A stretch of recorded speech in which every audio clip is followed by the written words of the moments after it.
in order to walk free and to maximally find grace and express grace, you must train your thought. Because if the Bible says, think on these things, it means you must be in charge. Train your thoughts to think on things that are pure, to think on things that are honest, think on things that are just, to think on things that are of a good report, to think of things that have virtue, things that are praiseworthy. When you train your thoughts, you will find out that your thoughts itself will build a barricade so that when negative thoughts come, it will beep, it will send a signal. Train your thoughts. I realize that on Facebook now we have minor pornography on Facebook. I don't know where all this thing came from. Minor pornography. Or is it only my own Facebook page that thing is happening? It's everywhere. Don't watch it. It looks like comedy, but it's a trade. It's a trade to pollute your thoughts. There's no purity in that arrangement.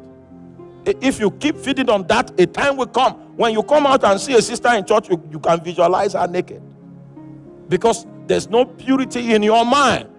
You know, I told you when I went to Israel and I visited the Wailing Wall, I saw the way the rabbis were quoting the Torah. And they'll be shaking their head like this. They'll be shaking their head like this. They'll be shaking their head like this. I say, hey. And they do it for 24 hours. The requirement of the Bible, they have fulfilled it. This book of the law shall not depart out of thy mouth, for thou shalt meditate upon it day and night.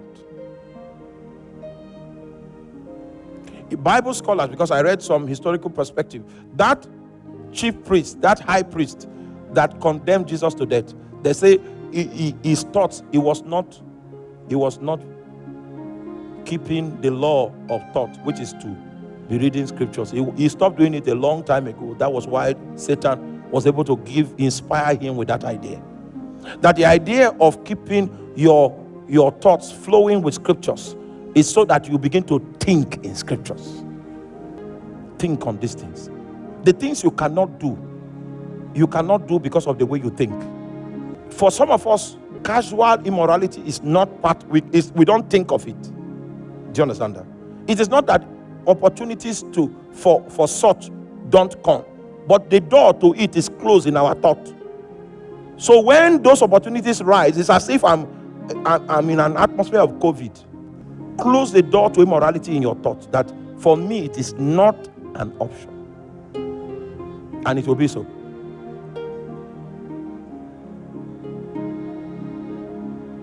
We were in a mall in one country, and my friend was saying, didn't you notice that girl was liking you? I didn't notice. Because he was not where? He was not in the top. There were many things that you will not notice, because that's not how you think. He said, think on these things. A man that will bring his thoughts captive must be in charge of what? Training his thoughts. Thy word have I hidden in my heart, that I might not sin against you. You will need to study the word. You will need to meditate on the word. You will need to confess the word. You will need to memorize the word. You study it, you meditate on it, you confess it, you memorize it. You study it, you meditate on it, you confess it, you do what? Memorize it. It becomes your wisdom. You think through it, you process things by it. You know what you can do and what you cannot do in the light of that which you have built into your thought frame. Train your thoughts.